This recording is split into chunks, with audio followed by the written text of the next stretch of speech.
Sortir de la lutte. Pourquoi l'autorité seule ne fonctionne pas? Bienvenue en phase 2. Si tu as écouté les 4 premiers épisodes, tu sais maintenant lire ce qui se passe derrière le refus de ton enfant. Tu sais que ce n'est pas un caprice. Tu sais reconnaître les 5 visages de la résistance. Tu sais pourquoi le soir est le moment le plus difficile. Et tu commences à comprendre ce que le refus protège. C'est énorme, vraiment énorme, vraiment. Mais aujourd'hui, on change de perspective. Parce que jusqu'ici, on regardait ton enfant. Ce soir, on va regarder toi. C'est toi qu'on va regarder, ta posture, la façon dont tu arrives dans les moments des devoirs et ce que tu transmets à ton enfant avant même d'avoir ouvert la bouche. Je m'appelle Kadi, enseignante en maternelle depuis 20 ans, orthopédagogue, conseillère d'éducation neuroatypie et maman de 2 enfants concernés. Bienvenue dans Apprentissage sans frontières.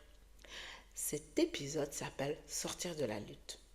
Pourquoi l'autorité seule ne fonctionne pas? Et je vais commencer par quelque chose qui va peut-être te déranger. Quelque chose que j'aurais voulu qu'on me dise beaucoup plus tôt.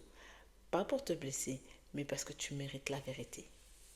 Allez, on commence. Voilà ce que la plupart des parents font, et moi-même pendant longtemps. Quand l'enfant résiste, on insiste.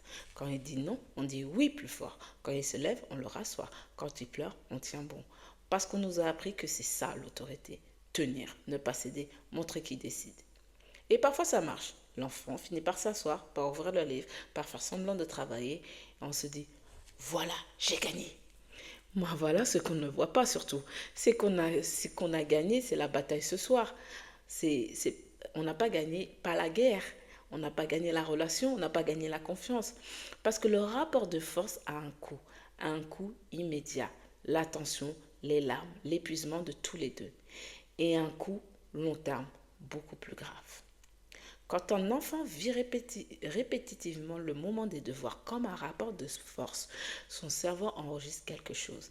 Et il enregistre que l'apprentissage est associé à la contrainte, à la tension, à l'adulte qui force, à lui qui perd. Et cette association-là, elle est grave. Elle devient une mémoire émotionnelle. Et cette mémoire va le suivre, pas seulement pendant les devoirs, dans sa relation à l'effort, à l'école, à l'apprentissage en général. J'ai vu des adultes de 30, 40 ans qui avaient encore des sueurs froides à l'idée d'apprendre quelque chose de nouveau. Pas parce qu'ils n'étaient pas intelligents, parce que leur cerveau avait enregistré avant que l'apprentissage est un terrain de combat et que sur ce terrain-là, ils perdaient. Alors voilà la question que je te pose. Pas pour te culpabiliser, pour te faire réfléchir. Quand tu tiens bon face à la résistance de ton enfant, qu'est-ce que tu es en train de lui apprendre sur l'apprentissage? Attention, ce n'est pas une question rhétorique, c'est la question centrale de cette phase 2. Parce que ta posture enseigne tout le temps. Même quand tu ne parles pas, même quand tu penses que tu gères la situation, ta posture d'être dans ce moment-là est le premier cours que tu donnes à ton enfant. Dans l'épisode 3, je t'ai parlé de cortisol.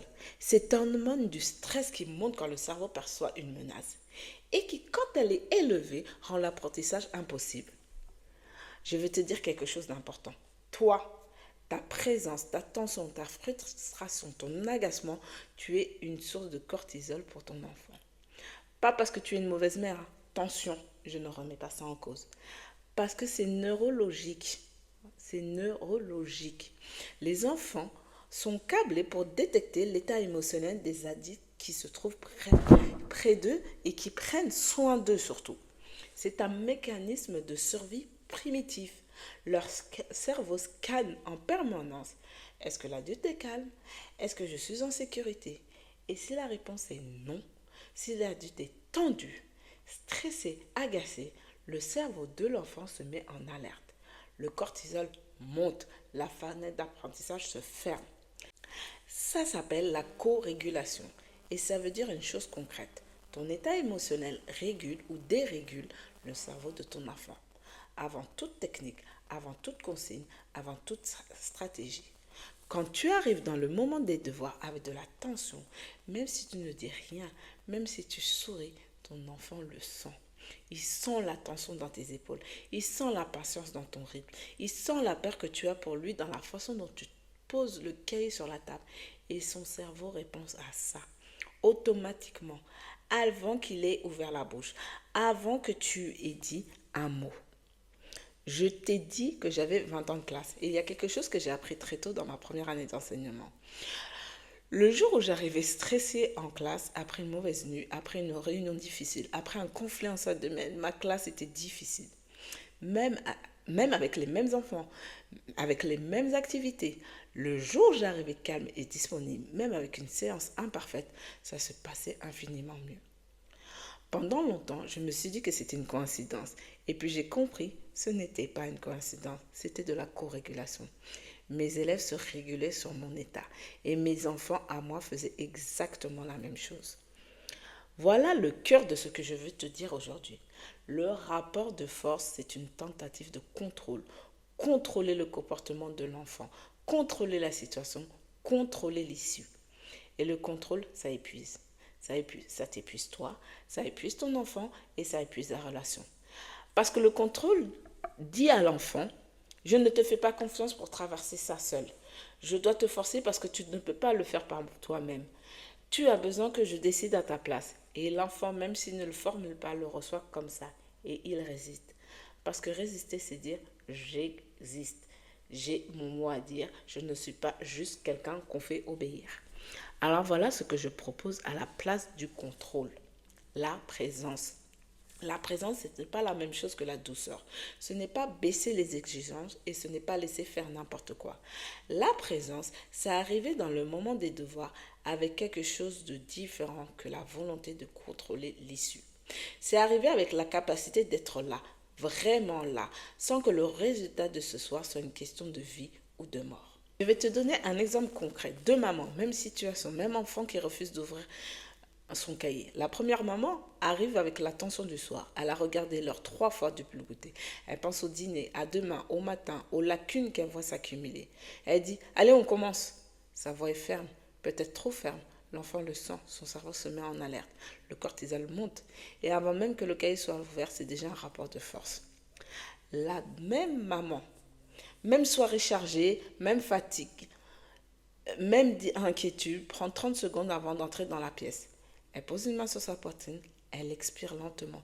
Elle se dit, ce soir, je suis là pour lui, pas pour le résultat. Et elle entre.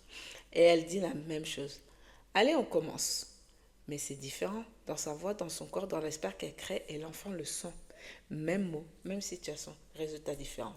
Pas parce que la deuxième maman a une technique, parce qu'elle a une présence. Je vais être très claire sur quelque chose. Je ne suis pas en train de dire que l'autorité n'a pas sa place. Elle en a une, absolument. Mais il y a deux types d'autorité. Ils n'ont pas le même effet sur le cerveau de l'enfant. Il y a l'autorité qui contrôle et qui dit, tu vas faire ce que je dis parce que j'ai décidé. Si tu ne le fais pas, il y a des conséquences. Je suis plus fort que toi et tu n'as pas le choix. Cette autorité-là peut obtenir la conformité. L'enfant peut s'asseoir, peut ouvrir le livre, peut faire le minimum, mais il le fait dans la peur, dans la tension, dans le rapport des forces. Et son cerveau, en mode survie, n'apprend rien. Il survit. Et il y a l'autorité qui sécurise, dit quelque chose de différent. Je suis là, je sais que ce qui est bon pour toi, je vais tenir le cadre, pas pour te forcer, mais pour te protéger. Et dans ce cadre, je répète bien, et dans ce cadre, il y a un cadre, tu es en sécurité pour essayer. Cette autorité-là ne cède pas au caprice. Elle ne laisse pas tomber quand c'est difficile, mais elle ne force pas non plus. Elle tient avec calme, avec constance, avec la conviction que l'enfant peut y arriver, pas ce soir peut-être, mais il peut. Et c'est cette conviction-là, cette foi tranquille dans la capacité de l'enfant que l'enfant ressent. Et c'est elle qui ouvre la fenêtre. En 20 ans de classe, j'ai vu des enseignants très autoritaires avoir des classes difficiles. Et j'ai vu des enseignants très calmes, sans jamais élever la voix, avoir des classes où les enfants travaillent. La différence n'était pas dans la fermeté. Elle était dans le sentiment de sécurité qu'ils créaient. Les enfants ne coopèrent pas parce qu'ils ont peur, ils coopèrent parce qu'ils se sentent en sécurité. Je ne vais pas te donner un protocole en 20 étapes. 3 choses concrètes, applicables ce soir. Première chose, arriver 30 secondes avant. Pas dans le sens physique, dans le sens intérieur. Avant d'entrer dans la pièce où ton enfant va faire ses devoirs, Prends 30 secondes, respire, pose ta propre tension. Pose ta propre tension quelque part et décide de quoi tu veux être porteuse ce soir. Pas de la pression, de la présence. Deuxième chose, baisse ta voix d'un ton. Pas parce que tu dois parler doucement, mais parce que le volume de ta voix transmet ton état intérieur. Une voix calme dit à l'enfant la situation est sous contrôle, tu peux te détendre. Une voix tendue dit alerte, sois sur tes gardes, même si les mots sont doux. Troisième chose, te rappeler que ce soir n'est pas toute la vie.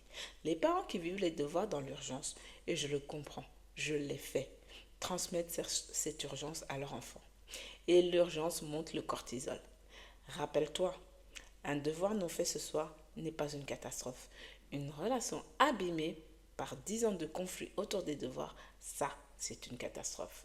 Garde l'œil sur ce qui compte vraiment.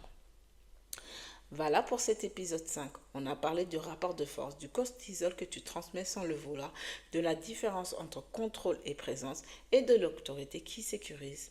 La semaine prochaine, on va dans le concret. On va parler des phases, des phrases, ces formulations qu'on utilise sans y penser et qui ferment la porte. Et celles qui, au contraire, invitent à entrer. Parce que les mots que tu choisis ont un impact direct sur le système nerveux de ton enfant. Et je vais te montrer exactement lesquels éviter et lesquels utiliser. En attendant, la ressource de cette semaine est dans la description. Un script, 30 secondes, les 30 secondes avant d'entrer dans la pièce. Simple, concret et plus puissant qu'il n'y paraît. Si cet épisode t'a parlé, partage-le à une maman qui se bat chaque soir, à une amie qui pense que tenir bon est la seule solution. Parfois, changer de regard sur soi-même est le premier pas. À la semaine prochaine.